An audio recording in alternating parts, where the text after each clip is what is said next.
You are now listening to the Insight Fantasy Sports Podcast.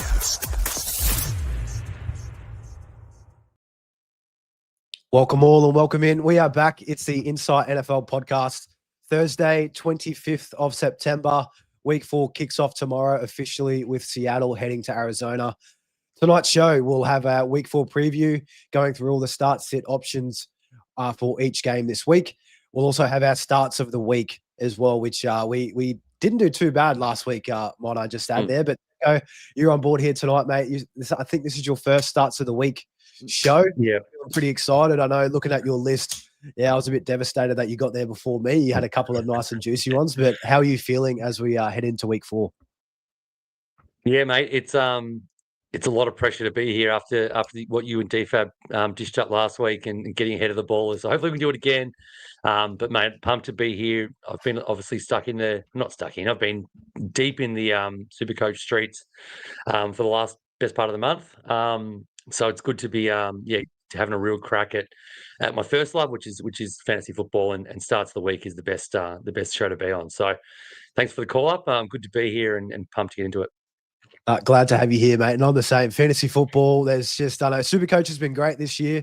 It's awesome to see how active everybody's been going with it. But, man, fantasy football, I'll be playing this until I go blind, I think. And I'll probably have my grandkids by that age punching in the numbers for me if I can't see. But very, very keen for tonight, Secko. And a good segue. This is a traditional fantasy football show tonight. We are basing it around. But if you are looking for some SuperCoach fixes that if you didn't catch us live this week already, last night we had a massive trade show for week 4 for SuperCoach, and also our captain's huddle going over all of our captain options for this week in SuperCoach. That went live this morning. So links to both are in the description below for when you get to it. But yeah, as I kind of mentioned in this one, week 4 preview starts of the week, and we've also got a little injury update as well.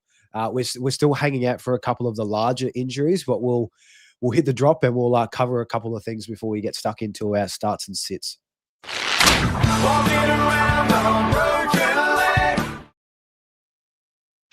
So from the top, I will just preface Mike Evans and CeeDee Lamb. Nothing has still been confirmed. They're guaranteed going to miss this week coming up, but very good potential for the next 2 or 3 as well on top. But again, we're still waiting on exact confirmation on how that looks. But new injuries that we're dealing with that occurred today over in the States.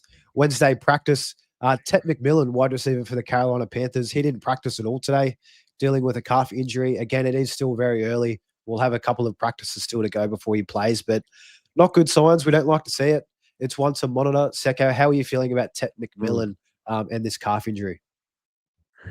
Yeah, look, it's concerning. Any DMP during the week is concerning, and a calf injury is not great. It is a Wednesday practice, so obviously, as you said, monitor. We'll see how he goes. I have him in a bunch of fantasy teams, so I have the odd pivot, but they're not as good as him. I think this is the kind of week where he was really set to explode for me. He's well overdue for a touchdown. So hopefully he can get up. If not, they'll be in a world of pain. So any Bryce Young shares you have can probably take a hike for the week. But look, we'll see what happens. Hopefully practice is limited tomorrow and full on Friday. Yeah, the calf, it's going to be, if he is dealing with that niggly injury and gets a start, on top of that, if star cornerback for the Patriots, Christian Gonzalez, plays as well, that's also going to hamper Tet. But hopefully for fantasy, Gonzalez misses this week and Tet's all good to go, so we can see some big action. Another big name that we have here as well, Jaden Daniels, quarterback for the Washington Commanders. He was limited in today's practice. He's still questionable for this week coming up against I can't even think who they're playing at the moment. They're versus the Falcons. He's still questionable. He's trending the right way, but still wants to monitor. And honestly, they might even take this one a little bit slow with Jaden Daniels, because Mariota did a good enough job last week. They can run still very similar players, and the Falcons aren't really anything to sneeze at either. And also on that Commanders team, Terry missed practice with his quad injury. That one's still also up in the air. But Secko, Jaden Daniels, do you think he plays this week, or do you think they proceed with caution and probably wait? Yeah, it's I think it's probably a wait. Like it's one of those things. Obviously, he's a mobile quarterback, right? So anything that's sort of going to hamper that or limit that or potentially cause problems down the line, I think they would want to be. They've got aspirations to sort of go pretty deep. Like last year, they made the playoffs when he was a rookie. So Mariota filled in, admirably. He's not too much of a loss or too much of a downgrade, if you will. So I wouldn't be surprised if Dan Quinn takes the conservative route there, but we'll see. And then, obviously, if Terry's out as well, it's sort of, that becomes pretty bare bones for Washington. And another name we have here on the list, Chris Godwin, wide receiver for the Tampa Bay Buccaneers, coming back from his nasty ankle dislocation, I think it was, at the back end of last year. He is slated to start. He was a full participant in today's practice, and good timing with Mike Evans going down as well. But with that being said, if he does get the start, do temper your expectations, because there's a very good chance he might be on a limited snap count. Secko, a little early tease for our starts and sits this week. If you have Godwin and he does get the start, are you starting him against the Philly Eagles? Gee, that's tough. Like, it really is. Like, we just don't know. If Evans was there, I think it'd be a pretty clear no, and you just wait the week. But they really haven't got a lot of options. It seemed like they were flushed with options when they drafted Ibuka, but McMillan's out still. Evans is now out. They haven't really got, they've got K-Dot, and he's not really reliable enough. Sterling Shepard's probably next man up. So, and having said that, he's been pretty good. So, look, if I had Godwin, I'd probably sit him for a week just to see how he comes back. He could easily be on a snap share, which brings him down to 30-40% of snaps. It wouldn't surprise me at all, because he's sort of required. But he's back. Back probably as early as we expect him to be. So it wouldn't surprise me if they sat him on a pretty decent snap count. Yeah, and he will ramp up as weeks to come. But probably to start off with, tread with caution. The other big name we had here, Malik Neighbors, shoulder injury, did not practice. I'm not too worried about this one myself. Of course, it is an early practice, so we'll wait and see. And I'm just so very keen to see how that Neighbors start connection looks. Very tough game against the Chargers. They're definitely one of the better defenses this year. Could be trouble, but again, they're probably going to be behind, and hopefully Neighbors is going to get a heap of work in that one. But how do you feel about the Neighbors and Dart connection against the Chargers, Secko, as we head into week 4?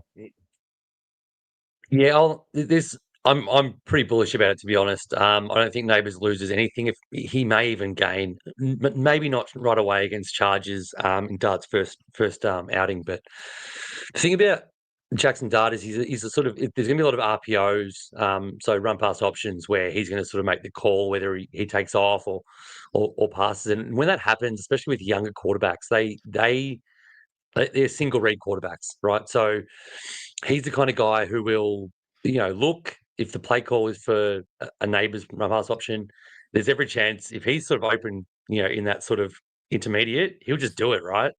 And that's sort of how they do it, right? And especially when they're new in, new first half dozen games or whatever. So I can see Neighbors being like, 10, 12, 15 target kind of guy, because it's required. So they may not all hit. You may get 6 catches out of those sort of 12 targets, but I think the opportunities will be there for Neighbors to make something happen as long as he's fit. And I'm not worried. Like you, I'm not worried about a Wednesday DMP. He's had probably more of those than he hasn't over the last 12 months. Yeah, and I'm hopeful that rest of season, the output for Neighbors and the quality of the passes he's going to be getting will definitely be better than what Russ has been serving up the first starting weeks. But just might be a little bit shaky. But then again, he could surprise us. And the last couple of guys here, just to note, no injuries, but they are slated to start. And in the same game, Xavier Worthy, wide receiver for the Kansas City Chiefs, and Isaiah Likely, tight end for the Baltimore Ravens. So they're up against each other. That'll probably be the game of the week. Seeing that one, they're both 1 and 2. I'm sure we'll get into it later, but just keep notice that Worthy and Likely are slated to start in this one. But we'll jump straight into our starts and sits for week 4, going through game by game. And let's we've got a little game preview drop here. Let's give it a go. Let's preview the game for the week ahead. It's time for Game Talk. Game Talk. Here we are for week 4, kicking off as mentioned tomorrow at 10:15 a.m. Australian time. Seahawks going to Arizona to take on the Cardinals. The Seahawks are 1.5 point favorites. the overall, the total is 43.5 for this game. It is a division game. Both defenses have been playing pretty well. It might be a little bit of a tough and gritty fest, which won't work out well for fantasy, but a lot of big names here for fantasy. I know Secko, and I'll throw it to you, but the guy that I'm looking at the most, the guy that I've traded away this week in a couple of leagues, Marvin Harrison Jr. for the Arizona Cardinals. He looked absolutely ratchet last week. I just can't get over that drop that he had wide open. Nobody was around him. Probably would have taken it to the house if he just got his hands on it. Are you starting or sitting Marvin Harrison Jr. this week and then leading into your starts and sits for this game? No, he'd be a pretty firm sit for me. Like that drop, he went to take it in his body. It was there. He went to take it in his body, like with no one around. What kind of receiver doesn't just take the ball, And like, as no pressure, like not even no pressure. There was like no one within 10 yards, 15 yards. Like he actually went to do that with it. And there's another one, the other drop that he had, the bad one. There's a photo I saw where the ball's in his hands and he's looking up like that, like not looking at the ball at all, which just means he's got no confidence. And when that sort of starts to happen against a decent defense like Seattle, I feel like it snowballs. He might be a few weeks away, and it'll only take one game. Look, this could be a massive game. Don't get me wrong. Like this, when this happens to good players, sometimes they bounce right back, and Kyler will hyper target, and the play call will be to him a lot. But I've owned him. I traded him last week. I traded him before he had the drops. So I'm pretty happy with him quietly. He's a hard watch, and the offense as a whole really is. So in terms of sits, I've got Kyler in the sit category as well. I just want to sit and watch. The only ones I've been starting for Arizona are Trey McBride and of course our boy Trey Benson, the double Trey. He's going to need a lot of work. Not going to be easy, but he'll just get opportunities. So they're my two starts on the Arizona home side of the ball. And before we go on to the Seahawks, Secko, just for my own personal use, and probably also there might be some listeners as well that are facing this decision, Marvin Harrison Jr. against the Seahawks or Michael Pittman Jr. against the Rams? I'm not a big Pittman guy, unlike you blokes in here. You've asked me a real curly one. It's Pittman. It's Pittman, but I've got very little confidence in anyone. I just feel like and this is just me being a doomsayer. I feel like we're due a real bad Daniel Jones outing, and it's coming. I'll leave it. It's got to come eventually, and they've realised how good Jonathan Taylor can be for them against a really good opponent. Which is that in Indianapolis or is that at home? It's at Rams. Home. It's at home. Sorry, I'm a Rams fan, so it's on the road. It's one of those games where I think they're going to want to control it on the ground more and stay in the game. So it's Pittman but that just shows where I have Harrison, I suppose. Love it. There we go. And for the Seahawks side of the ball, Secko, so probably the biggest question that we have on this side, Zach Charbonnet has been practicing this week. He's going to come back in. It was all Kenneth Walker last week. He was pretty inefficient, but as we kind of touched on earlier, he had some very short goal line runs in. He picked up 2 touchdowns, got a little bit involved in the passing game, but the game for them last week was all the defense and special teams for the Seahawks when they beat the Saints. But Zach Charbonnet, Kenneth Walker, and the Seahawks side, who are you starting and who are you sitting? Yeah, so I'll start Ken Walker, and I'm basing that on the fact that the week before when Charbonnet did play a full game, he actually out snapped Kenneth Walker, which sounds bad on paper, but he went for 8.1 yards per carry, so 13 for 105, and Charbs had 15 for 10 yards. So Clint Kubiak, I think, is the kind of guy who will, remember that, note that, see that. Ken has more burst and more explosion. So against the Cardinals defense that you can really exploit with some, with that, get through that D-line. So I'd start him. I'd sit Sharp back from an injury. It's never the time to, in a committee backfield or the 1B, if you will, in a committee off an injury, is probably not the time to lean into him too hard. Obviously, we're starting JSN. And Yeah, apart from that, there's sort of no one else, no one else at Seattle that I would consider. Cup's a sit. Horton's exciting, but I don't think he's a start either. Sam Darnold, you're starting him this week? I mean, well, we were talking off air. He's actually the most efficient quarterback on the season. So, for those that were saying that he'd be rubbish outside of the KOC system or the Kevin O'Connell system, he really hasn't been. But I don't know.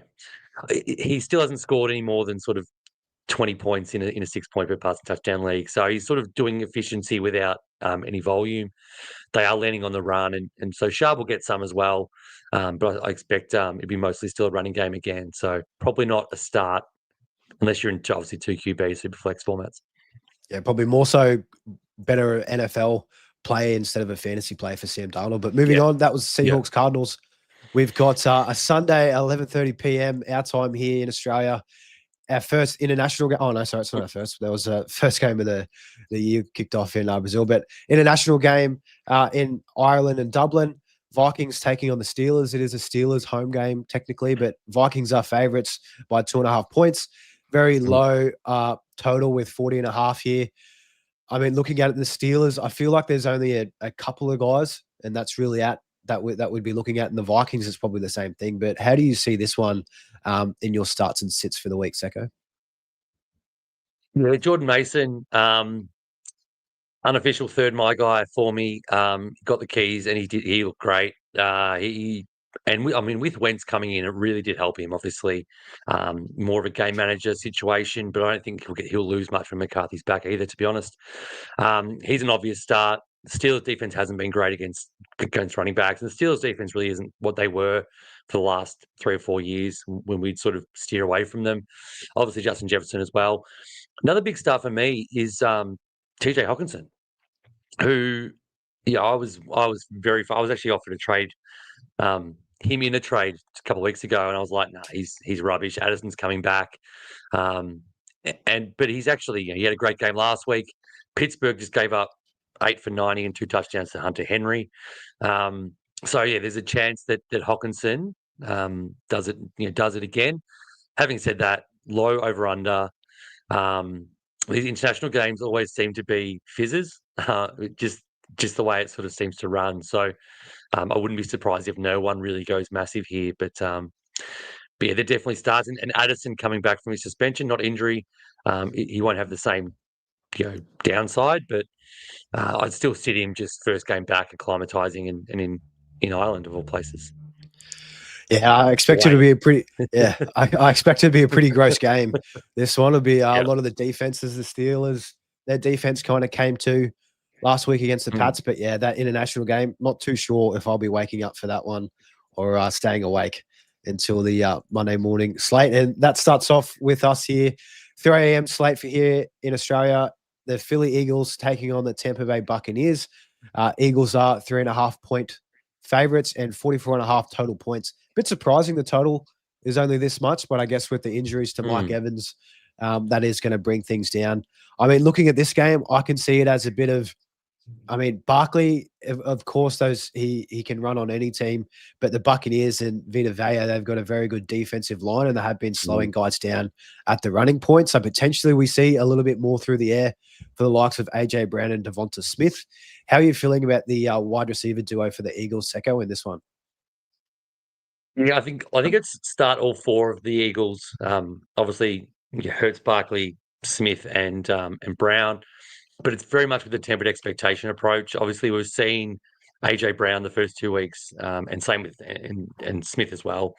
Very disappointing, and we're really getting people frustrated. I saw some really bad trade offers go around with AJ Brown involved for some, to be fair, some scrubs. And a few of them went through, and the team that got him were rewarded. But yeah, it's one of those things. I think you can't sit them after last week. You can't sit Barkley, obviously, ever. But your point on Vita Vea is great, and the defense in general.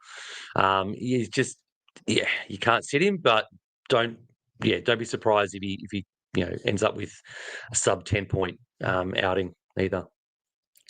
So looking at the overall starts for this one, Secko, we've got. You're starting both Devonta and AJ Brown. I take it Dallas Goedert probably get the sit. you're looking at? Or Sit. Yeah, so I missed him. Yeah, sit. I always forget about him.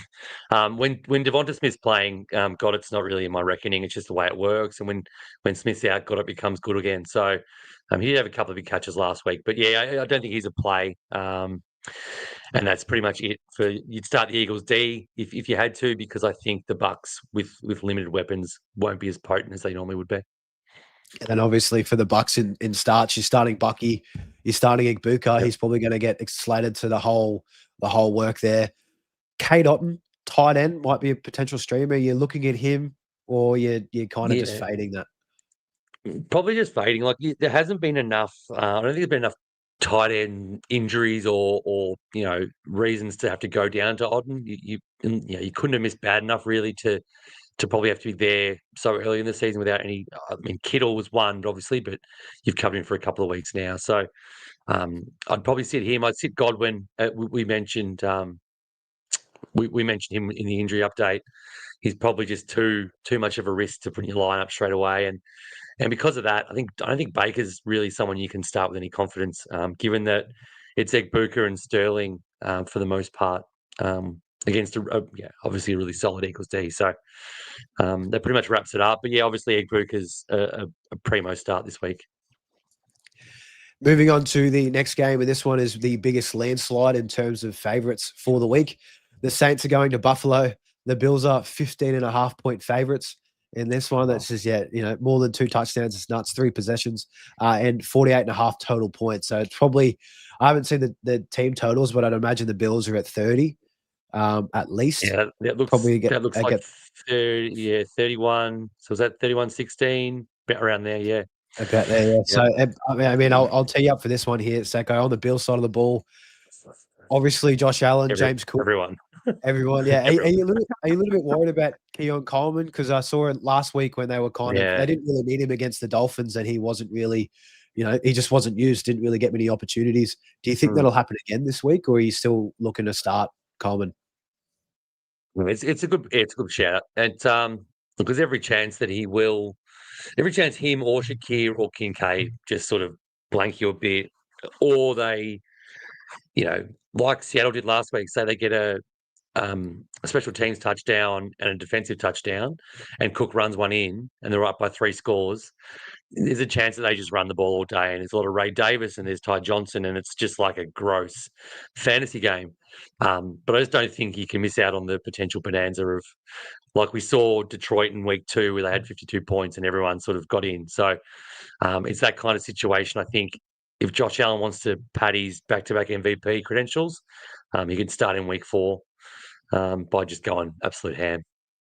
Yeah, I think they'll absolutely smash that line. This could be a beatdown, but I have to say, as gross as it is, on the Saints, are we really looking to start anybody here? I'll throw a couple of names here at Secko. Juwan Johnson, he was our start of the week last week. DFAB hit on. He's still getting a heap of volume, playing a lot in the slot. Chris Olave, I think he saw 15 targets last week. I think it only accounted for like 50 yards or something like that. Definitely some shallow targets there. And then Kamara. Kamara hasn't been getting a lot of work in the receiving game, which has been a bit of a letdown for him. That's where he normally shines. Like last week, only had 2 targets, and they were behind for a lot of that game. But then again, that game was out of control by halftime, really, and he only played 70% of the snaps. But on the Saints, are you really looking to start anybody? No, you start Juwan. He's been a really good pickup if you got him off waivers a couple of weeks ago or even last week. And look, Olave's getting Spencer Rattler targets, so you can start him. There's every chance he's going to have. I think he had 857, 1057. So I mean, 10 catches in any PPR format. That's good, right? Yeah. So, and they're going to be throwing all game. Like all game, they're going to have to throw. So, I think you can start Olave with a little bit of hesitation, but there's other options that you'd probably have ahead of him.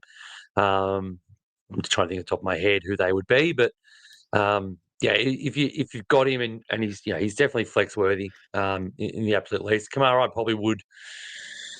He's weird. I think Juwan Johnson is taking a lot of those looks that Kamara would have got because he's sort of bigger and Juwan Johnson does really well. He sort of pretends to block a little bit and he just sort of like Mark Andrews did for years, just sort of turn around and sit there 6 yards away and pretty much where the quarterback can see him because he's a monster. He has a beautiful mustache.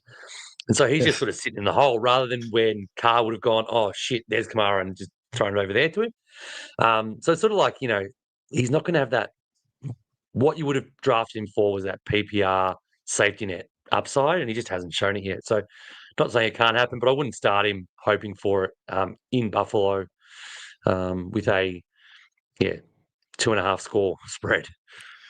And I think that will be the most we'll ever talk about the Saints again this year. That's they will definitely get another shout out. But the next game, this one might be again, it's later for a blowout. The Cleveland Browns coming off their win against the Packers, going to Detroit, taking on the Lions. The Lions are favorites, of course, 9.5 points, and the total is at 44.5. So last week we saw Browns and Packers. It was just a dog fest. I mean, after that first quarter, it was just a lot of the defense. You definitely can't run on the Browns with the combo of Myles Garrett and their new rookie Mason Graham. I mean, he looks like a stud on that defensive line for him. He's an absolute beast. So looking at this one here, Secko, I mean, the way I see it, probably a lot of short area targets, probably for Amon-Ra and Jahmyr Gibbs on the line side of the ball, especially with Myles Garrett running at them. The Lions definitely do have a nice offensive line to keep them protected, but I mean, Myles Garrett, you can only really slow him down. You can't really stop him. He's just an absolute beast. But we'll start off on the easy side. The Browns, are you starting any of these guys? I mean, Quinshon Judkins, we saw he had a good game last week, but Lions are going to be tough against the run as well. Yeah, I'd start Quinshon. He's passed the eye test. Like he looks like a player, right? So I always look for that in any sort of start sit sort of decision. Do they look like they're good? He looks like he's good. So yeah, I would start him. If I had him, start him while you can before he gets a 3 or 4 week holiday. Other than that, there is a little cheeky start for the Brown side, and it's a double start because I'm sitting on the fence here. It's Fannin and Njoku.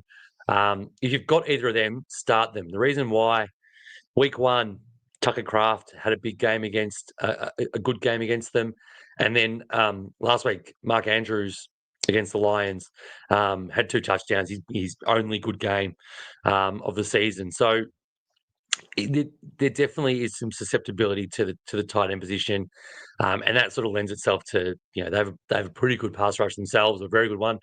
Like you said, with the Lions, they'll have to get the ball that quick, and Flacco can do that. Find the short area targets in Fannin and Njoku. So if you've got either of those, I think you can start them. Obviously if you've got them.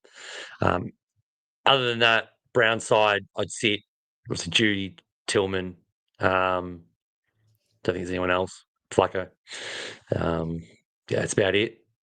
And then on the line side, you're obviously starting Amon-Ra, Goff, Gibbs. Are you starting Monty against that run defense, or you're not too worried? No, I'd prefer to sit. Obviously, it's all depends on who you've got, right? But if you're sort of tossing up a flex between him and Chris Olave is a perfect example from previous game. I'd probably lean to the upside of someone who's getting a lot of targets. I feel like Monty's going to have that kind of game where he has 12 opportunities, but only has sort of 40 yards. And he doesn't get a catch, and he doesn't score, and he's like, oh, shit, that's not start worthy. So him and Goff, same sort of thing. I think Laporte probably don't want to start either, although he will be short area target. So he's probably a desperation tight end play. But I think the main starts we hit on, Amon-Ra, Gibbs, and then Judkins and the tight ends. And we're sitting Jamison Williams by the sounds of it. Yeah, like we saw last week, like the Packers have a really good offense, a really good offensive spread, and just no one could get going. Obviously, it starts with Jacobs, but none of their pass catches. Golden had a couple of good flashy catches early. He was held, all the other guys were. Kraft didn't do anything. It's sort of just one of those. I mean, you can start JMO as flex worthy, but I wouldn't be rushing to chuck him in my lineups. Love it. And the next game, we do have a divisional game. The Tennessee Titans heading over to Houston to take on the Texans. This line's actually a bit surprising. Texans are 7.5 point favorites. I think I will be taking Titans to cover that. Honestly, it'll be a pretty low-scoring game, 38.5 total points. Of course, the Titans got blown out by the Colts last week, thanks to JT and the defense over there. I think Cam Bynum had a pick 6 or I'll have to go back and watch it. But yeah, there was someone else. Yeah, it can't might think have been who it something was. I like think that. it's him, but someone. And the Texans on their side of the offense, I mean, their offense looks horrid. Starting with that offensive line, just looks anybody could run through those guys. Nico Collins, I think he's dealing with a couple little niggling injuries. I didn't mention it earlier, but he has been dealing with something. But then besides that, they've got Christian Kirk. I think he had 8 targets in his first game back of the season, which he could might be a little sneaky start there. But this one, Secko will start on the starts. I'll lay it out for you. Anybody on the Titans? Is it just Tony Pollard? Maybe the tight end in Chigakonkwo if you need to? Yeah, Pollard I would start as a flex option. Again, don't expect heaps. He's probably due for a bit more passing work, to be honest. But they've got 15 points implied for Titans. Like it's projected to be a pretty bit of a slog. We saw it last week. The Texans-Jags game only hit 27 points, and that felt like 27 was high if you watched any of that game. So it might be quite similar in another divisional game. Yeah, Chigakonkwo is probably low-end tight end. I'd probably start him. I'd start him over Otten. I'd start him over probably not Laporta. I'd probably I'd start him above Otten. Who else do we mention? Someone else. Laporta and the tight ends for the Browns. I said start. So he's probably in that. Yeah, if you've got him and you sort of toss it up between him and a Brenton Strange or someone in that sort of tier, you can start Chig because he's come on. He's been really good in catches the last 2 weeks especially, and the Texans did give up 6 for 68, I think it was, against Brenton Strange, I just mentioned. So they are open to giving yards to tight ends. And looking at the start side for the Texans, I mean, it's pretty gross. It's probably just Nico Collins, right, at this stage? Nico, yeah. Yeah, just you Nico. can't start any running backs, I don't think. Obviously, Woody Marks is being mixed in more. He's sort of doubled his snap share every week. Chubb is just looking like he's about a couple of weeks away from just needing a break.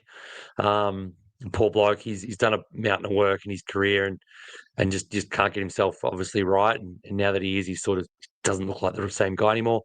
Obviously, Stroud, we've mentioned multiple times across multiple podcasts. He's just a different guy.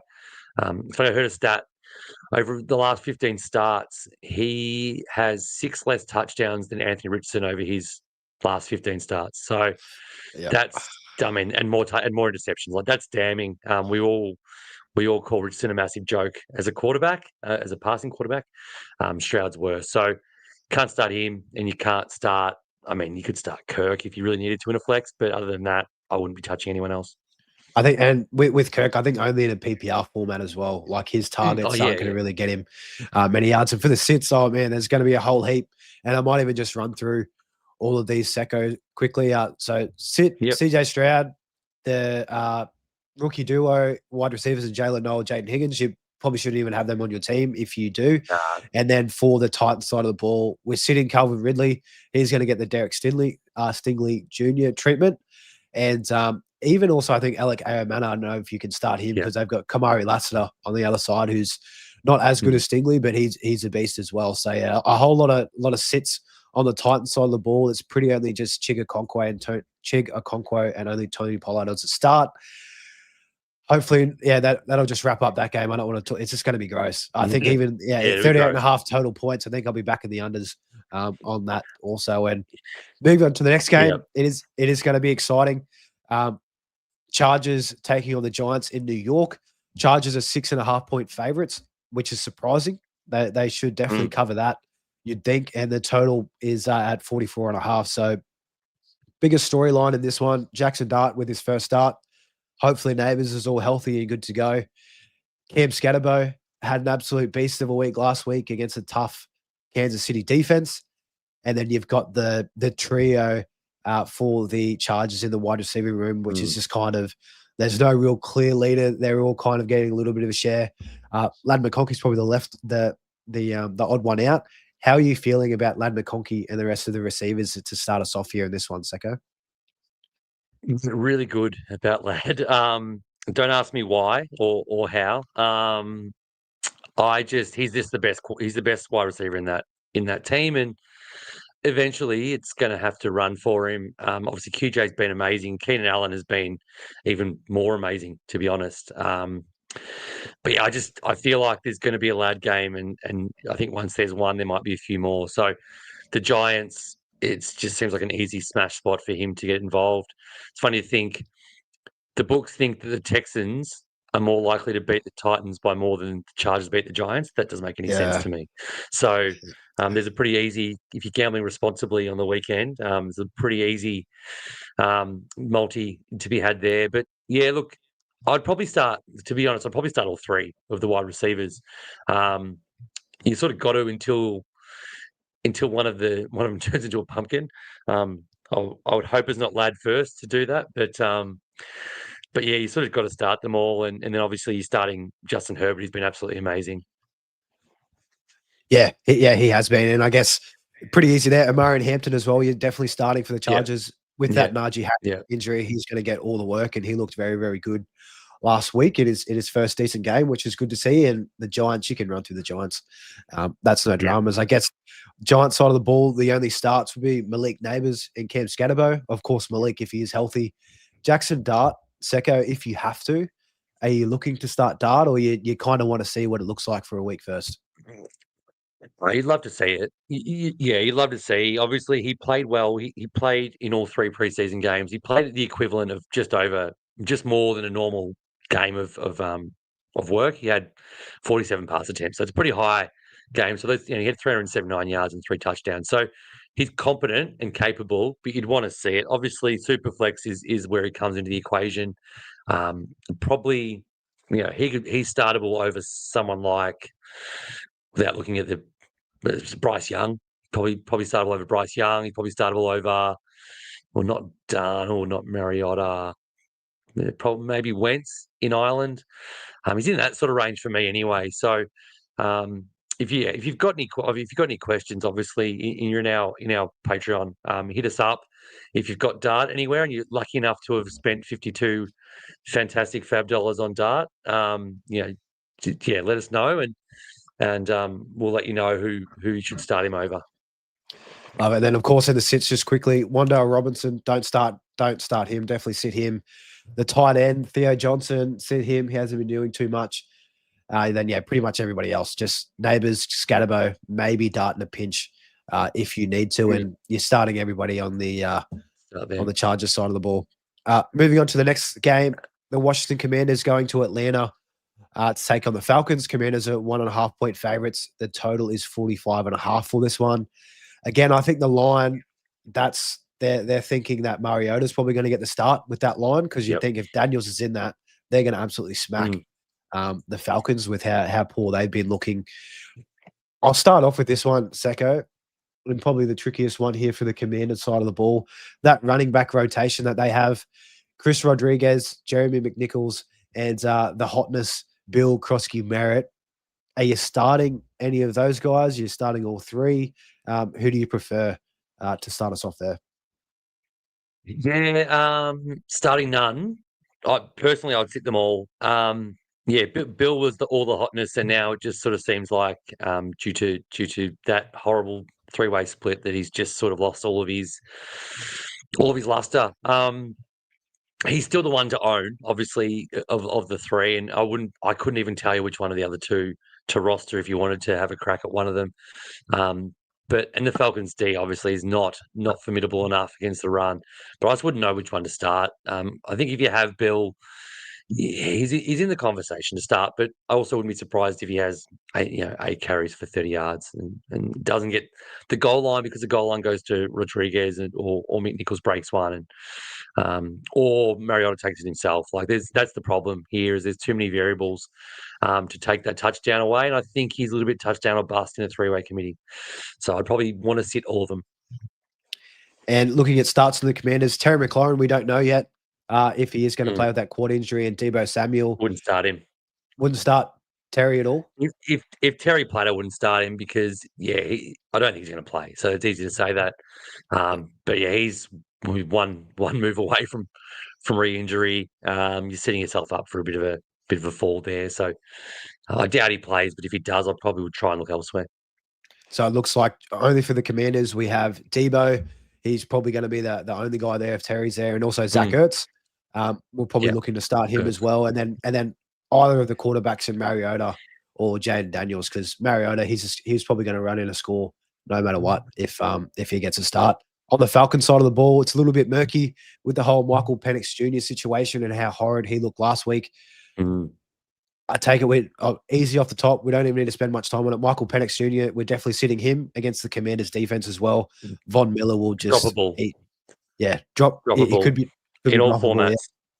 Yeah. So even really, super flex, just get rid of him. he's rubbish. So really, it just looks like Drake London. I think if you have Drake London, you have to start Drake London.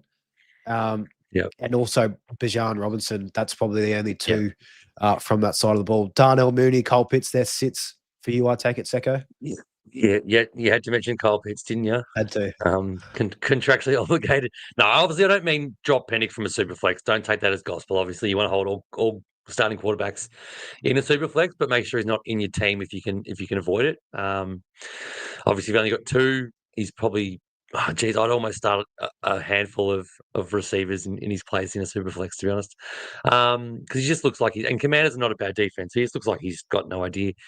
Pitts no, Mooney no.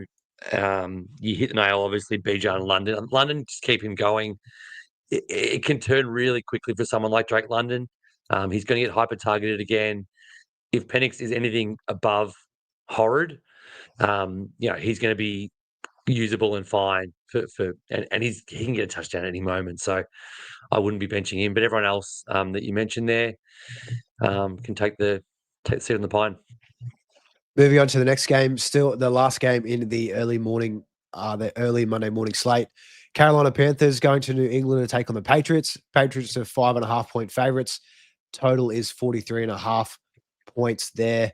Start off with the Panthers. Secko, we covered this one at the top. If Ted McMillan plays, you do start him, but maybe temper expectations with that calf injury, and also if Gonzalez starts on the Patriots side of the defensive ball. Bryce Young against the Patriots, are you looking to start him? Ideally not. Again, he's sort of, he's someone I would start over Penix, but I probably would start all the backup quarterbacks except for Browning over Bryce. So that's sort of Mariota, Wentz. There's one other. Who am I forgetting? Whoever it is. It was Mac Jones, but he's probably going to miss. So obviously Purdy. It's probably hard. It's going to be hard sledding for the Panthers. You're starting Tuber, I suppose, but I wouldn't be super pumped about doing it. Foxborough is a really hard place to play for teams that aren't amazing generally. So, you're starting McMillan, and that's probably everyone with confidence if he plays. And he did touch on the top about Gonzalez coming back potentially. He's the cornerback for the Patriots, who's a really good lockdown cornerback. So even then, he's probably not a smash play. So it might be a tough day for the Panthers. And on the Patriots side of the ball, Drake May, he's a smash start this week, I think, against the Panthers. He could just run all over those guys and throw in a couple of touchdowns. But looking at the running back room is still a bit murky. We'll start off there. There was Ramondre Stevenson, 2 costly fumbles last week. Antonio Gibson also had a fumble as well. Travion Henson had some looks, but it was kind of later in the game. He kind of didn't really do too much because they were just shutting down the run from the Steelers. Do you think this might be a Henderson spot start if you have to, or you're still leaning on Ramondre in this one? Nah, I do. I'm going to be wrong with this take, but I'm going to stick to it. Stevenson fumbled the ball twice. He fumbled the ball 2 times in a game. Right, one was about to score a touchdown, which could have cost him the game. They did win, didn't they? In the end, yeah, they won. No, they lost by a touchdown. They lost by a touchdown. They lost. That's right. They lost. That's right. Yeah. So the game, Mike Vrabel comes right from the crusty old veteran QB tree of make him earn it, and then first opportunity of a veteran fumbling. Think about Bill Belichick. What would Bill Belichick have done in this situation? Ramondre Stevenson would probably be cut. So, and then obviously after Stevenson fumbled twice, Gibson got the ball and he fumbled as well. Now, both these guys have track records. If it was Derrick Henry, obviously different story. He's just learned how to fumble this year, but these guys have fumbled for years and years and years and years. I just think Henderson is going to have against. Yes, last week was different because the Falcons were atrocious. This is a different situation. I think Henderson will get the most opportunities, as well as passing out of the backfield. And I would start him with a certain level of, I'm not confident is probably the wrong word, but with some surety that he will be the lead back for them. I hope I'm not wrong about that. Well, I'm there with you, Secko, because I really feel like this will be a Henderson coming out game. I know I've probably been saying it for the first 3 weeks, but I really think after last week with those fumbles, surely something has to change now. But on the receiving side of the ball for the Patriots, again, pretty gross. Stephon Diggs, Kayshon Boutte, and Hunter Henry. Are you starting any of those guys against the Panthers? Hunter Henry, you sort of have to. He would have been a pretty big waiver pickup. Just that one game alone sort of means you have to. I would expect him to have less than 40 yards. Generally, what happens when these guys have one out of the box. Stephon Diggs is unstartable and borderline unrosterable in my opinion at the moment. He's just showing nothing. He's going at like nine yards a catch, and he's only had 5 targets a game. So he's a no. Boutte's had a couple of big catches, but hasn't really done anything consistently. And then you've got sort of your Mac Hollins and Austin Hooper and Tamario Douglas is like, I think he's had negative yards in 2 of the games, maybe, or especially one of the games. So you can't start him either. And so it's just sort of one of those games where the only Patriots are May and Henderson and Henry.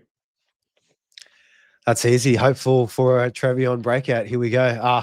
The next game in the 6:05 a.m. slot. I'm going to start off with the 6 o'clock slate Monday morning for us here in Australia.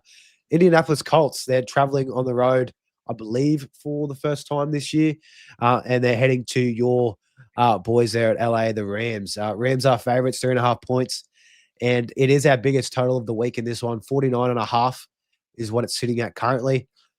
I mean, does it continue for Danny Dimes, the magical run that we're seeing so far, Secko, or is this where we get a bit of a pumpkin game?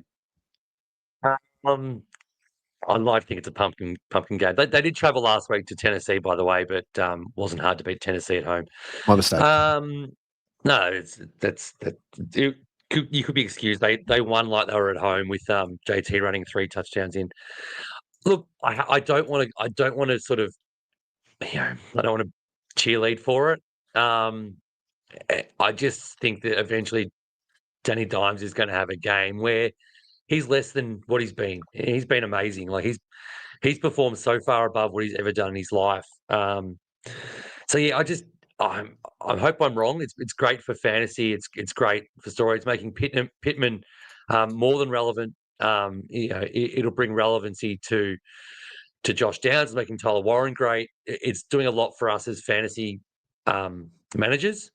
The alternative, if he was rubbish, Taylor's rubbish by association, and Tyler Warren never returns on his value. So I hope it continues. I just think the Rams are the kind of team, especially after last week's loss. Sometimes those sort of things do mean a bit more. Going on the road, having a match, a game that you should have won with a field goal as the clock expired, and losing it can really spur you on. McVay would have been and whiteboards all week to get them up, and I feel like their defense is going to come out firing. So, having said that, I don't think you can sit him. You obviously can't sit him with the form he's in. You can't sit obviously Jonathan Taylor, the best running back in the game, and you probably despite what I said off the top, I don't think you can sit Pittman. I just would not expect him to have a massive game. So it's pretty much you're starting everybody on the Rams side of the ball: Stafford, Devontae, Puka, Kyron. And for the Colts, you're really only probably sitting Josh Downs, or you think Downs might have a decent week? Just Downs. I think he can. So Josh Downs, he he's one of those guys who his metrics have been way better than his output. And he's sort of been that way for his whole life, and he hasn't had good quarterback play until this year, which is so funny to say. Still, that Daniel Jones is his best quarterback, but that's essentially what it's been because they've had a different quarterback every year forever. So his metrics are really good, and it only takes a couple of things. He was missed on a couple of throws last week, or he just missed them. Really, it wasn't even Daniel Jones's fault. So he just come back from an injury. He's probably hasn't been fully fit until this week. I wouldn't be surprised if there's a Josh Downs is their leading receiver kind of situation, except for Alec Pierce, obviously, who has his 2 70-yard catches because that's what he does. But yeah, I wouldn't start Downs. I wouldn't start Pierce. I would start Pittman, but again, not expecting the world. Moving on to the last game at the 6 a.m. Slate. The Jacksonville Jaguars heading to San Francisco to take on the 49ers. 49ers are 4.5-point favorites, and the total is at 46.5. So a healthy total there. On the higher side of the 40s, which we love to see. And with this line, I'm expecting that this is Brock Purdy. He's trending to play. The bookies are probably thinking the same thing here. Starting off with the starts on the 49er side of the ball, Secko. I mean, Juwan Jennings, I think he's still dealing with an injury, might not play. So Ricky Pearsall is, I think, a must start in this one. CMC, of course, no question. He's a must start, and probably Brock Purdy as well, if you have this one as well. Before we get to the starts for Jaguars, Secko, any pushback on any of the 49ers or any sneaky plays that you're looking to start on this team this week? No, I think you've covered that perfectly, mate. Like we saw Ricky last week was unbelievable. It's the game that we sort of, the people who liked him coming out of college and liked his, obviously liked his before he got shot last year. Remember, he did get shot last year. That's why he didn't perform the whole year because he was doing preseason in about round 8. But yeah, he was amazing last week. I think he had 11 targets, 117 yards, 8 catches.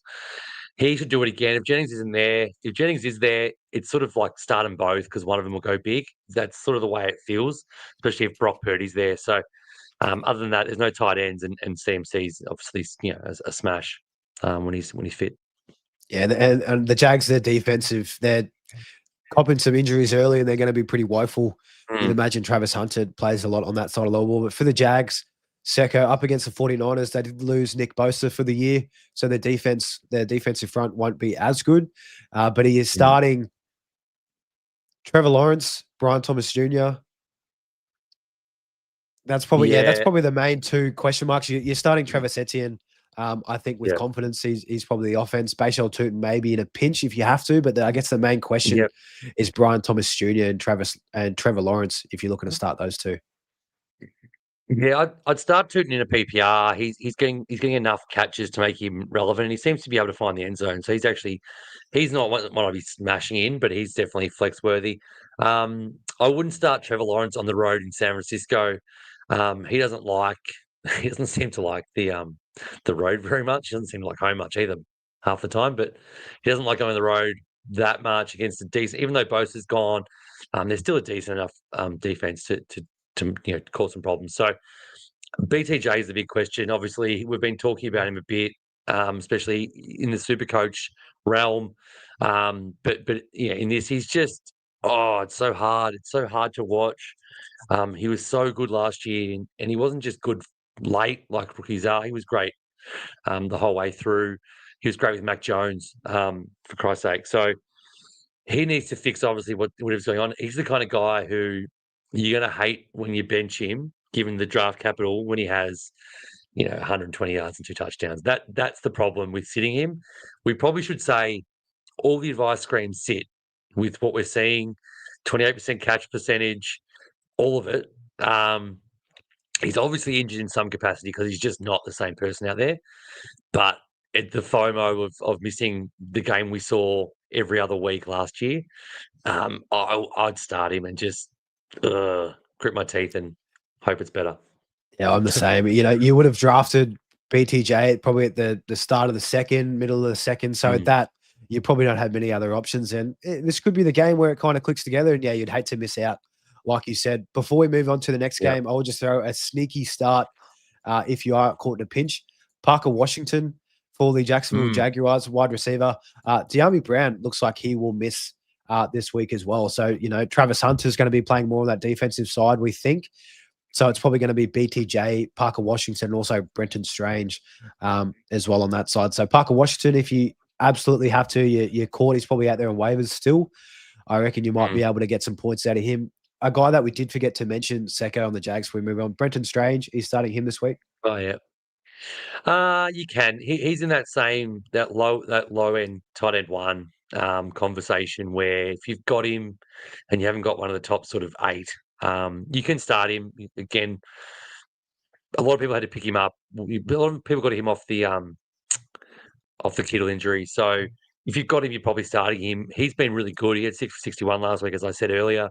He had a good week too as well. So he's reliable, sort of that same as the Juwan Johnson analysis, where he just sort of gets into a spot and is there for Trevor to hit. So yeah, he's definitely something you could start. And moving on, at 6:25 a.m. start here for in Australia, Ravens Chiefs probably be the game of the week. Both teams 1 and 2. They both really need this win. Ravens are going to Kansas City, and they're actually favorites at Arrowhead. I'd love to know the stat that Patty Mahomes has been underdogs at home and 2 weeks in a row, mind you, because they were dogs at home against Philly in week 2. But yeah, Ravens 2.5 point favorites, 48.5 total points. We love to see it. Derrick Henry, pretty disappointing game or games over the last couple of weeks. You expect him to bounce back against the Chiefs, and in mind, they've been pretty tough against the run.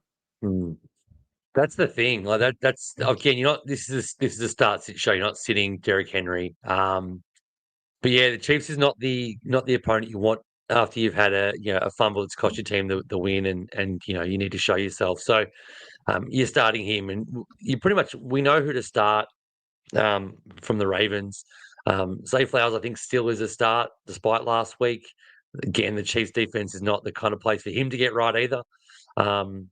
The better wide receiver on that team, Rashad Bateman, is probably a sit, even though he's a better player than Zay Flowers. This is just me being tongue-in-cheek, obviously, but I like Rashad Bateman a lot. And he showed last week he's much better. Yeah, so you're probably starting the 3 guys, Lamar, and then obviously the question goes to Mark Andrews, and Isaiah Likely, who we mentioned in the injuries, is slated to play. So again, how do you sit a guy who's had 90 and 2 touchdowns against a good defense on prime time? I wouldn't want to start either of them if I had Andrews. That's just me. Yeah, it's tough. Likely coming back from injury, and that game, I think he did go ballistic when they played the Chiefs first game of last year. I think they only lost because his toes were on were out of bounds or something like that. People saying, they were saying, oh, he should have wore white cleats just to blend it in a little bit more. But yeah, definitely would have been. It's a tough start, yeah, especially Likely coming back from injury. I'm probably the same. I'm probably looking to sit. But a lot of people won't have the benefit or the opportunity to sit Mark Andrews. So in a pinch, I think he'll still be okay. But yeah, if you've got better options out there, definitely trend on that way. And on the Chiefs side of the ball, Patty Mahomes, you start. Xavier Worthy looking to start from injury. I think you probably have to start him because the Chiefs just have really nobody else. Travis Kelce, Worthy, their running game sucks. So it's probably going to be put in the hands of Patty Mahomes. He'll probably rush for 50 yards himself. And then those compliments of Worthy and Kelce. How do you see it, Secko? Yeah, it's I did hear a little news snippet of Xavier Worthy today that the team announced that they expect him to have limited snaps and to wear a harness on his shoulder, which doesn't really bode well for for high playing time. That's the only little problem there. All it really does is dilutes the Tyquan Thornton boom that's happened the last week and a half or 2 weeks. Hollywood Brown and Juju and Travis Kelce, they're all not started. I mean, I assume people are starting Kelce if they've got him, but I wouldn't want to start him, especially against Baltimore. So yeah, really, and you can't start their running back. So I think it's Mahomes. It's sort of been the tale of one man all year for him. That's probably why they're 1 and 2. He's run for a league high, a team high yards. He's had 33 more yards on the ground than the next highest rusher for for them. And look, anyone who's ever watched Patrick Mahomes knows that he's not a Lamar or Jane Daniels type by any means. He's a bit of a frenetic runner at best. So, yeah, he's been a one-man team. He desperately needs Worthy fit, but he needs Rushy Rice back in what, 4 weeks, 3 weeks, 4 weeks. 3 more weeks missed, put it that way. And Until we then, can yeah, I think Ravens walk on him. Yeah. No, I on. also think Ravens win this game, especially after that loss last week against the Lions. Moving on to the next Bears Raiders, but one last little thing with the Chiefs. Keep an eye out. They're probably going to trade for a running back before the trade deadline in November. So, yeah, if they don't, that'll absolutely blow my mind. But moving on to the Brees Hall, that would be very, very nice. Bears taking on the Raiders in Las Vegas. That's the second and final game in the 6:25 a.m. start. Raiders are favorites by 0.5 point, purely just the home advantage, you'd think. And total is 47.5. It actually is like looking at it, the Raiders, they've looked pretty horrid, but I think this is a bounce back for them this week. The Bears defense has just been absolutely gash. They've through the air, I think they've been the number one defense for quarterbacks in terms of fantasy scoring. So quarterbacks are performing the best against the Bears so far in the first 3 weeks. I feel like this is a big Ashton Genty game against the Bears. I feel like it might be a couple of touchdowns. He finally starts to kick off his rookie campaign in a big way. Looking here for the remaining starts on the Raiders side of the ball, one guy we will touch on later in Geno Smith. I think he's a definite start. Brock Bowers and Jacoby Myers, and I'll also throw in Trey Tucker. Secko, we have to throw in him, the hotness from last week. How are you feeling about these guys as they take on the Bears? Yeah, I think Genty's a smash play. If you can trade low for him, I think some people who bought him in the first round in the draft, again, we looked to offload him. So send some trade offers out for him. You never know what might stick because I think this is a chance he's going to have a big one and go on from there because he's just too good not to be good. Otherwise, yeah, I think Jacoby Myers and Brock Bowers are great starts against the Bears. Trey Tucker, he went for some big fab. Oh, God, he had 3 touchdowns. It's like, how do you sit him? What if he does it again? I think it's more likely he has less than 6 fantasy points than more than 12. Just my opinion. But yeah, you don't want to miss out. If you've paid the fab for him, there's a fair chance you needed him. So put him in. It's a high over-under. That's 24 implied points. So he may sneak in a touchdown and dominate.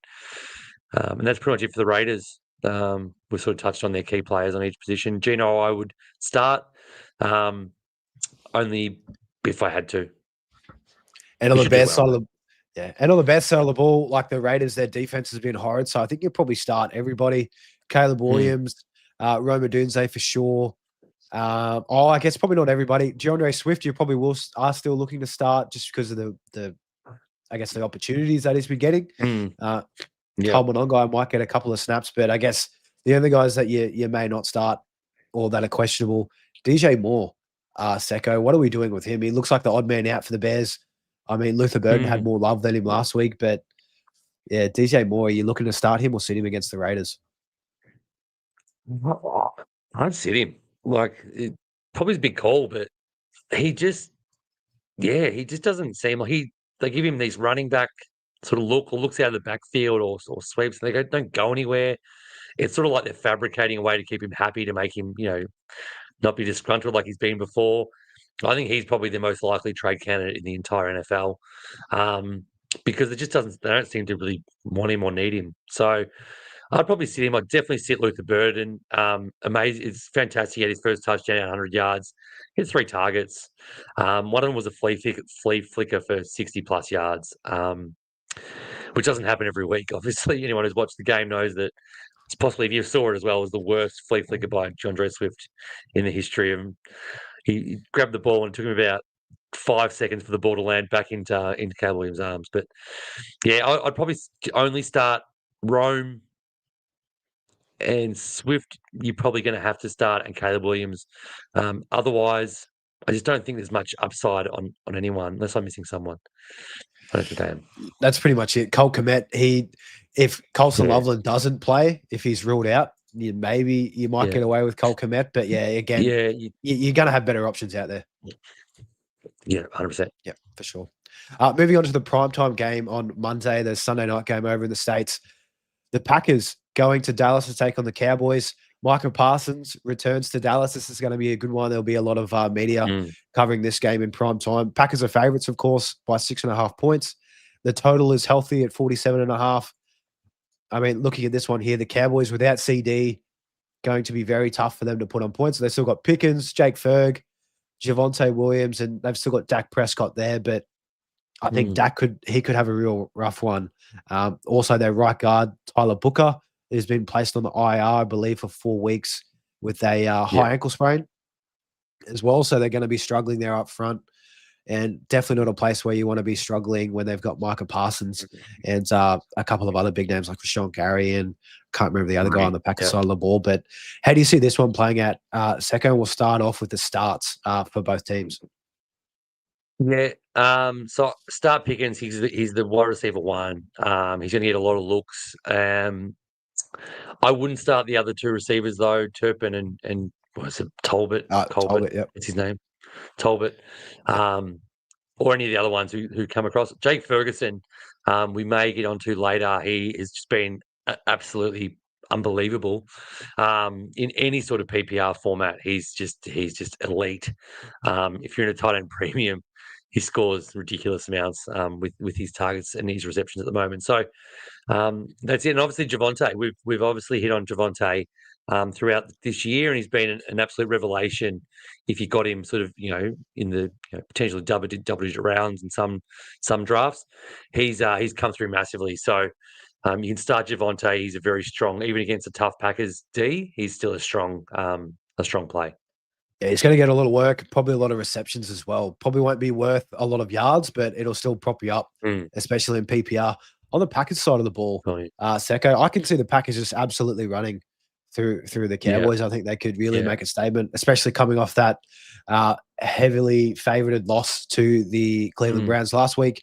They'll probably come back in with a vengeance and to really stick it to the Cowboys for Parsons. But I can see Josh Jacobs having a couple of touchdowns in this game, but also Jordan Love.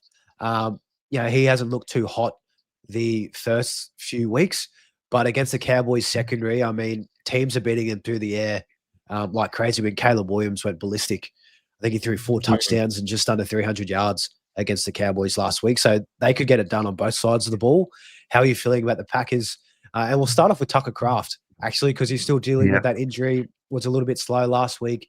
Are you looking to start him, or you're giving it a week for him to recover? No, I'll start him. Last week was his week. I'm fairly confident last week was his week to sort of get into it. He took it pretty easy. He was a bit of a decoy. He wasn't running his full sort of route tree. I'm confident with an entire week to rest that up and get it rehabbed somewhat. He should be back to form, and it's pretty it's not hard to beat these Cowboys defense, and they have a lot of pieces, but they haven't got any real superstars. Obviously, we like Matthew Golden, and they got Wicks and Dobbs and Savion Williams, and there's probably someone else. But Tucker Kraft seems to be the main guy still. So, again, tight end, the bar for the startable tight end's fairly low. I think, obviously, if you've got him, you're starting him. You can be fairly confident he's going to get half a dozen catches plus against this pretty crap Cowboys defense. And on that, for the wide receivers, I really feel like this is a golden breakout game that we just wait to see. He's been so close, that game against the Commanders, missing by inches on a couple of long bombs. One would have been a 40-yard bomb into a touchdown, but Jordan Love just overthrew him by a couple of inches. So, this could, against that weak Cowboys secondary, I saw Trevon Diggs. He's probably not going to play, and also Deron Bland, he's also been limited, I believe, in practice as well. So, I mean, if they're without their two starting corners, well, then, the passing game for the Packers could go off, and it could happen very, very early, as we like to see them take nice and early shots. But that's Packers and Cowboys, the last game on Monday. Moving on to Tuesday, we've got 2 games. Starting off with 9:15 a.m. It's the it's the New York Jets taking on Miami Dolphins in Miami. Dolphins are 2.5-point favorites. That's probably the first time all year, probably the only time they'll be the favorites. The Dolphins, but 44.5 total points. Dolphins did show some life last week, probably more so on the defensive side of the ball. They slowed down probably more so than anyone would have thought. Not too sure if that continues again this week, but then again, the Jets, they're nothing to be proud about on terms of that offensive side of the ball. Justin Fields looking like he might play again, or he might start. Sorry, over Tyrod Taylor. I think he's still kind of dealing in the concussion protocol, but again, it's still Wednesday over in the States, so we've got a couple of good days to see how that one looks out. But for the Jets, Secko, again, I'm going to jump in here and be super quick. Justin Fields, if he plays, I think he's a must start against the Dolphins. Breece Hall, I really like Breece Hall to have a big game against the Dolphins. And also Garrett Wilson, I think no matter what, doesn't matter the quarterback, doesn't matter who they play, he's just going to get all the work. One guy I will throw at you, Mason Taylor, the tight end there. Is he a potential play if you need to? Because, I mean, he's been ramping up. He dealt with that injury early, and the Dolphins leak points to the tight end position. 100%. He's definitely an option you can start. You can start him some of the other questionable tight ends that we brought up. It's one of those things. That line it's funny, that line that -2.5 makes me think that the odds setters think that Tyrod Taylor's going to play. I think if Fields was in this lineup, they wouldn't be underdogs against the Dolphins. I know they were better last week, but I'd feel a lot better about the Jets if Fields is there, and I think they're a good thing. But yeah, Mason Taylor, he's getting more targets. He's getting sort of short area targets. Tyrod Taylor's probably not the best yardstick. But I liked him. I liked him a lot coming out of college. I've drafted him a few places. I'd love to see him come on later in the year. But the Dolphins is probably the right spot to do it, to be honest. So you can start sort of one from each position for the Jets with a fair bit of confidence in the first three. On the Dolphin side, Devon Achane must start. Tua and the receivers in Tyreek and Waddle. How are you feeling about those guys? Is Sauce Gardner playing? If he is, then I don't like Tyreek much at all. Waddle was okay, but he's a bit bailed out against the Bills. He didn't do a lot until I don't think he had a catch in almost the entire first half. And then that's sort of it. So it's sort of Achane. You can't start Tua. It's pretty much they're all sits. I'd start Tyreek, but I wouldn't be confident in the slightest with Sauce there. So Achane's the only real must start for the Dolphins for me. And our final game of the week. It's so sad that this one can't be without Joe Burrow, but Cincinnati Bengals are heading to Denver to take on the Broncos. It's a 10:15 a.m. game here in Australia on the Tuesday. Broncos are big favourites, 7.5 points. And the total is on the smaller side of 40 with 43.5. I mean, if Joe Burrow was here, this would be a great game. This would be, I mean, both sides of the ball. But Jake Browning, he has not looked good the past couple of weeks. Hasn't been able to do anything. Hopefully, with more time comes on, they might adjust. Maybe just give him some very quick short area stuff to Jamar Chase, of course. Starting off with the sits this time, Secko.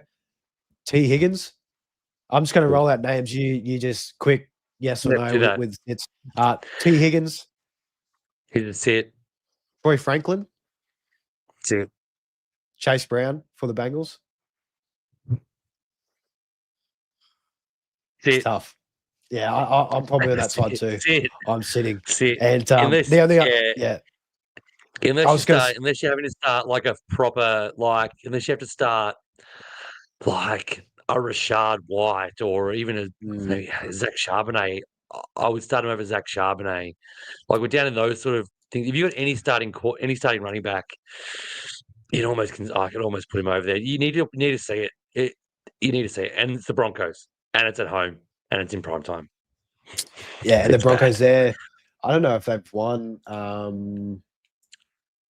Oh no, they're 1-2. Sorry. So yeah, I don't think Sean Payton would be too happy. Yeah, the Broncos. So yeah, they should come out firing. J.K. Dobbins, looking at the starts, think he's a must start. He's miles ahead of RJ Harvey. Yeah. Cortland Sutton Yeah. could be a nice big game for him. I think last year he had like 60-odd receiving yards and a score for him. So that's definitely going to be serviceable. And then Jamar Chase on the Bengals, of course, if you did draft him, it would have been in the top 5 picks on Superflex or the 101 overall in a 1 quarterback. Mm-hmm. It's going to be nasty. He's got Pat Surtain, probably the best corner, going to be shadowing him in this one. I think even Jamar Chase has come out previously and said that Surtain is the hardest corner that he's had to face. Yeah, but no matter what, Secko, I think you have to start Jamar Chase this week. He's not benching. You can't bench him. It's hard. We've got a history of Browning and Chase, and half the games are big games that they've had. The full game together. There's obviously games like last week where it's 5 for 50 and things of that nature, but he has had a couple of blow-up spots. The Broncos is the kind of one where, like, it just something clicks and it's Monday Night Football, and it's just, I don't know, it's one of those weird ones where you're like, if you got cute and started, Jalen Waddle over Jamar Chase, and Jamar Chase has 130 yards and two touchdowns and 12 catches, and it costs you a week, you would never be able to live with yourself. So I think until we see that he's completely unstartable, you start Chase. Massive this week. This game is a huge pressure test for Bo Nix, though. I wouldn't start Bo Nix personally against the Bengals defense. Yeah, he has been. He's someone I have to see it from. He's been just flat out bad. He's been really bad. I'd hate to do it. Obviously, if you drafted him, you probably haven't got great options. Check the waiver wire. I'd start Geno Smith over him. I'd start Brock Purdy. I'd start Kyler Murray over him. Probably wouldn't start Trevor. But there's a lot of quarterbacks I'd start over Bo Nix. At the moment, he looks like sophomore slump. Just probably one of the prime examples, sort of similar to CJ Stroud. We thought it was sort of infallible, and he's just showing that he just hasn't got that same ability, and it's just defenses have schemed him. That's all it seems that it is.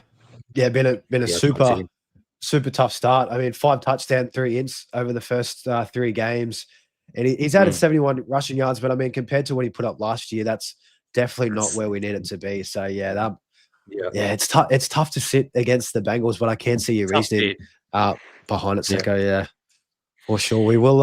That's the week 4 preview for all the games here, all 16 that we have coming up in week 4. Buys will start next week, so we'll have a few less.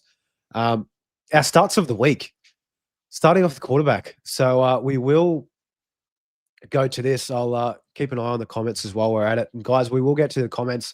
Thanks heaps for throwing them in. Just after our starts of the week here, we'll run straight into the comments. Starts of the week, quarterback. I'll start us off here, Secko. This one, I did tease it a little bit earlier, but Geno Smith versus the Bears. I mean, he had 3 touchdowns last week in a game that they got blown out in. I believe that was against the Commanders, so much better defense, and he still had 3 touchdowns, no wins. Against the Bears, I think he could have the same thing. Brock Bowers is going to be healthy or healthier. Jacoby Myers, Trey Tucker could sneak one in again for a long bomb touchdown. I just think, there's Bears defense is way too hard, and I can see this one be a little bit of a shootout as well, which bodes well for Geno Smith for me. Who have you got for your quarterback start of the week? Yeah, my start of the week is Jordan Love at Dallas. Similar to yours, mate. It's just attacking this defense, and we did mention it. We went through the game preview and the starts in that game. I can see Jordan Love throwing 3 touchdowns on the first 3 drives, or including maybe one little dump off pass to Josh Jacobs. But I can see him going massive, very, very early. I can also see, I can see Tucker Kraft have a big game, and it all just sort of kicking off. So Jordan Love is a smash play. If you've got him, if he's even on some waivers I've seen, so you can pick him up and spot start him in this massive, huge matchup against Dallas on Sunday night. Love it. Moving on to our running backs. I'll start us off here, and again, just trying to just targeting weak defenses. That's the play. Play the matchup game. Breece Hall, coming off a bad game last week, taking on Miami. I think he just absolutely rolls through Miami. And if they don't have Tyrod Taylor, they'll probably lean into the run a little bit more. And Breece Hall is just miles above the other guys as well. After a couple of slow starts, I'm trying to trade for Breece Hall in a lot of leagues after the couple of slow weeks because I think he can go absolutely ballistic against this weak Miami front. Secko, who have you got for your running back start of the week?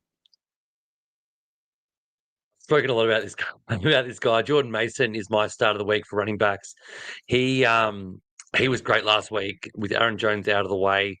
May only be for a couple more weeks, but it also may be the rest of the year. But he'll start at Pittsburgh. Pittsburgh was once a tough opponent, but not anymore.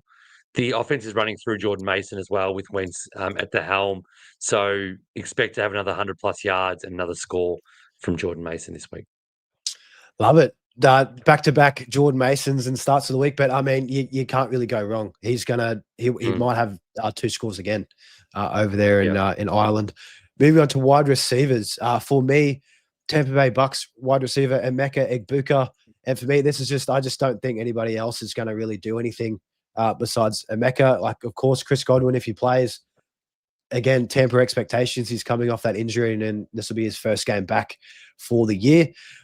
Of course, Philly are that tough defense, but I'd much rather throw against Philly instead of trying to run against Jalen Carter and those other beefy boys they have up front. So I think Baker Mayfield will be slinging it to Igbuka, and he looked. There was a couple of nasty catches last week that he had, and it was funny seeing the clip. I believe it was big one-handed catch from Igbuka, and Baker went up to him, and he's like, "Don't disrespect my ball. Use 2 hands next time with that one." So good to see. It's good to see that connection between him and his quarterback. So for me, Emeka Egbuka against the Eagles is my wide receiver start. And Secko, you've got one here that we did touch on when we covered this game. Who have you got? My wide receiver start of the week is Ladd McConkey. Now we've had 3 weeks. We've had QJ, Quentin Johnson sort of pretty much outdo everything he's done in his entire first 2 years in the space of 3 weeks, even less than that. Keenan Allen, he's 33 years old. He's obviously wound the clock right back. There's no way Ladd McConkey is the third receiver on this team. We all love Justin Herbert. We all love the play calling. We all love what they're able to do there. Yet Ladd is wide receiver 40-something on the year. New York Giants, perfect opportunity to just take the top off. Ladd is going to have a monster. Put it in the book now. Come back to this on Monday afternoon, and you'll be like, oh, my God, that guy was right. Because I will be right. Love it. I absolutely love the confidence. And Ladd McConkey, he needs it. You know, he's been outshunned by Quentin Johnson, which just blows my mind, his start to the year. And then Keenan Allen, of course, that connection with Herbert hasn't changed. But, yeah, Ladd, he needs to get back in the winner's circle and could be this week. Moving on to tight ends. My guy here, I was doing a little bit of deep diving because Secko just took the best guy, I think, across the board that you could have had. For me, Tennessee Titans tight end Chig Okonkwo taking on the Houston Texans. So as we discussed during our preview of that game, Texans have some pretty good corners on both sides of the field. So I think it's going to take away from Calvin Ridley and Alec Aomana, in which in turn should open up the middle for Chig Okonkwo. And he's been getting a bit more work. Last week, he did see 6 targets, 5 receptions, 66 yards. He had 6 targets the week before as well, and no scores as of yet. But his connection is getting stronger with Cam Ward. I think it's a very not a favorable matchup, but I think it is exploitable in the tight end position for the Texans. Like you touched on, Secko, Brenton Strange went for 6 for 61 last week. Again, if you're pulling a tight end in a start in a pinch, if he gets you 12 fantasy points in a PPR format, you're pretty happy with that if you've got absolutely nothing else. So, yeah, Chig Okonkwo for me against Houston. And Secko, your layup in the tight end starts of the week. I swooped in there and grabbed this guy. We mentioned him a lot. It's Jake Ferguson against Green Bay. Look, the first thought is, well, like Green Bay will stay away. It's not so much for tight ends. We saw it. I think we mentioned it a little bit earlier, but they had maybe I didn't mention it. Maybe I saved it for this. They had in week 1, they had Laporta against them. He had his only good game pretty much for the entire year. He had he definitely had a touchdown. Let me just double check that. He had, I think, 80 yards. 79 yards, no touchdown, but he had 9 targets and 6 catches. And the week after, that was Zach Ertz, monster game. I think it was Thursday Night Football from memory. Ertz had, again, 8 targets, 6 catches, and a touchdown. And then just this last week, Fannin and Njoku combined for, I think it's about 60 yards. Again, 6 catches and 60 yards. So pretty much the layup is for all tight ends. And none of those tight ends are superstars, really. And they all had good tight end performances. This guy's the guy who's leading all tight ends in catches. I think he's pretty close to the entire league in receptions. He might be leading is he leading the league? He's pretty close. Oh, he'd be close. I think Puka and Jason would be up there. Yeah, he's had 27 receptions. Any sort of PPR format, he's just gold at the moment. It's not going to change now. CD's out as well. Dak's going to have to hit someone. He can't be going to Turpin. I don't know the names. Yeah, man. Turpin and Talbot. Yeah, but they don't matter. Doesn't matter. So he's going to have to go to someone. Pickens isn't that reliable. Jake Ferguson, lock him in for 10 plus targets again. And he could even score this time around. Yeah, I love it. I'll be definitely checking Ferguson's lines for catches after this one. Defense and special teams, we'll throw a couple of our starts of the week here real quickly. For me, Washington Commanders at Atlanta and taking on Michael Penix.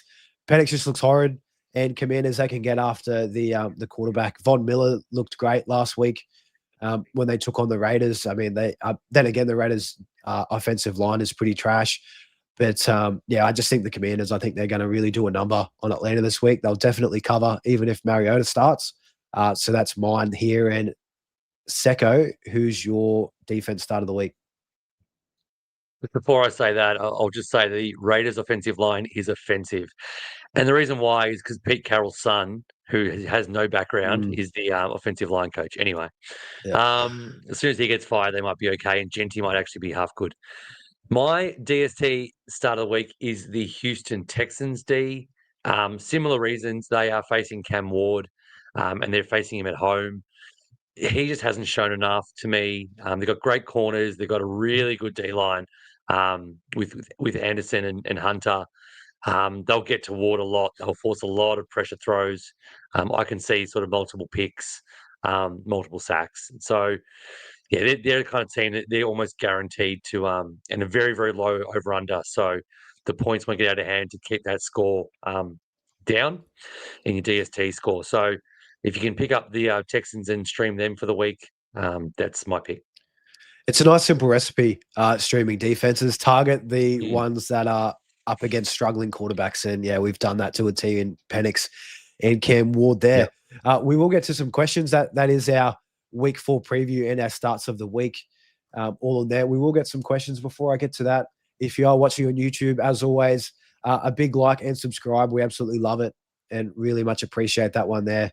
It goes a long way to supporting the podcast here at Insight NFL. With that being said, we do have a couple of comments. Thanks for sticking around, guys, and throwing these in. This guy, 12, it's in PPR, Keenan or Igbuka, trying to balance safety with upside in a guillotine league. Cheers. So, looking at this one, Secko, I'll take this off. You're starting Lad McConkey as your start of the week, so you're probably not as high on Keenan, and I'm starting Igbuka as my start of the week. So I think, probably speaking for the both of us here, we're going to go Igbuka over Keenan, and in a PPR format. Again, Igbuka, he's going to be the only guy really for the Bucks in that passing game. Bucky Irving's probably going to get involved as well, but Igbuka over Keenan in a PPR.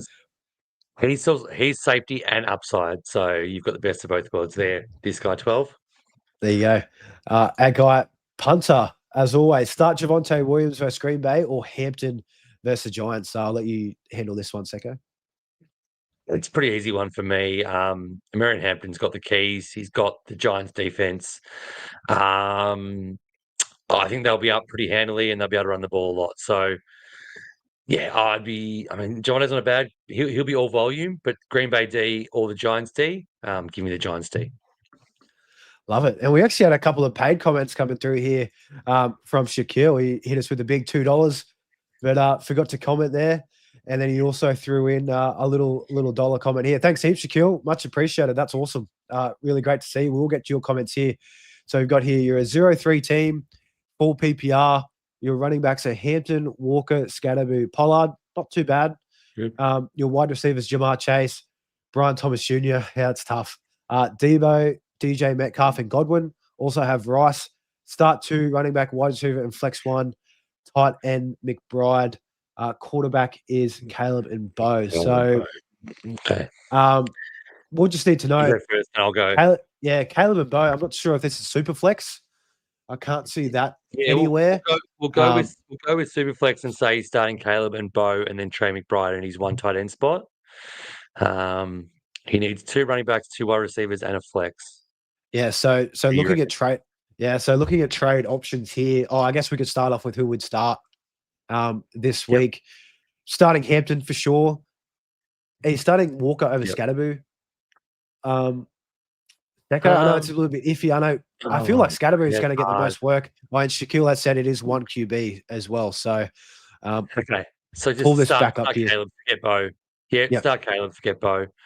I would go for Scatterbo over Walker just for the upside and the Charbonnet-ness of it all. It's full PPR. Full PPR, I'd lean Scatterbo. Yeah, I like that. I like that call too. I think he had 6 receptions last week against the Chiefs. He's their leading receiver. Yeah, that's ridiculous. In catches, more than neighbours. Awesome. So Shaquille, we might even we can run through it. So we've got Caleb locked in at your quarterback spot. We've got Hampton and Scatterbo locked in at your start 2 running backs. For wide receiver, you have to start Jamar Chase. I feel he's going to have the most. Yeah, Jamar Chase and Debo, I'm the same. Brian Thomas, it's again that Brian Thomas Jr.'s one's tough, but Debo definitely if Terry McLaurin's out, even probably if Terry starts, you probably are still starting Debo. But Secko, one thing that I will throw in, it is Marcus Mariota, and he didn't really do anything for Debo last week. And then you got, it was DJ. So DJ Moore, not DJ. Moore. You can't start DJ Moore. You can't start Chris Godwin. Rice is on IR. You know what? I would go Chase and Brian Jr. And I'd start Hampton and Scatterbo. Yeah, and I'd probably need a flex. I'd probably go Walker over Debo. I just thought about it. Like, they got the Falcons though. This is tough. Yeah, I'd go back to Debo in the flex. Yeah, Debo on the flex over Walker. Yep. Yeah, and I think either way, either Debo or Walker in the flex. Debo probably are leading, and of course watch and see if Terry does or doesn't play. But yeah, from the top, QB, Caleb Williams, Hampton, and Scatterbo, you're starting running backs. Wide receivers, you got Chase, Brian Thomas Jr., and then of course you're starting Trey McBride as a TE, and then Debo as the first initial start. But maybe if it's Mariota and Terry McLaurin healthy, then maybe Walker might be a good option as well for you. That one, Shaquille. Hopefully you'll get that one to the T, and hopefully you turn that 0-3 start into a nice 1-3 to kick things off after the first month of the show. But guys, that'll really wrap things up here. Thanks heaps for the comments in the chat, and also for those couple of paid comments as well. That was awesome to see. Couple of housekeeping as we do leave. Captain's Huddle did get dropped this morning. Link is in the description below, along with our trade show for SuperCoach that happened last night. And also one thing to preface, if you aren't following us on X already, all of our handles are in the description below. Of course, myself at Mullin_FF and Secko here at Secko_IFS. All our handles are there in the description below. We will be running a little competition and giveaway tomorrow. I'll throw the post up at 8 a.m. sharp. It'll be for the Seahawks and Cardinals game. It will be SuperCoach based. All it will be, you'll have to be following all of us there on X. And then also you'll have to guess the top point scorer in SuperCoach, and also their points along to go with it. There can only be one winner. We will have a standard squeeze 4 and 1-2 giveaway here in Australia. So yeah, make sure you're tuning in for that one there. Nice little giveaway for you guys. And that'll wrap us up here for our week 4 preview. We will be back next week. Best of luck to you all with your matchups. this week. Hopefully, we'll see you on Monday with happy smiles all around. But Secko, any final thoughts as we close this thing out? No, mate, pumped for tomorrow. Public holiday here in Melbourne. Sucks shit for you up in Queensland. We get to watch football without worrying about work. So, yeah, I know. We'll be right. You got a holiday next week. You can watch all the Monday games. But no, mate, it's week 4. Can't believe it's already week 4. Pumped to see how these starts of the week go, and good luck. Hit us up, as I said, in our WhatsApp, in our Patreon. If you've got any questions, we're happy to always jump in and help you guys out, guys and girls, to dominate. So hit us up, and we'll chat to you soon. Love it. Thanks all. We'll see you next week.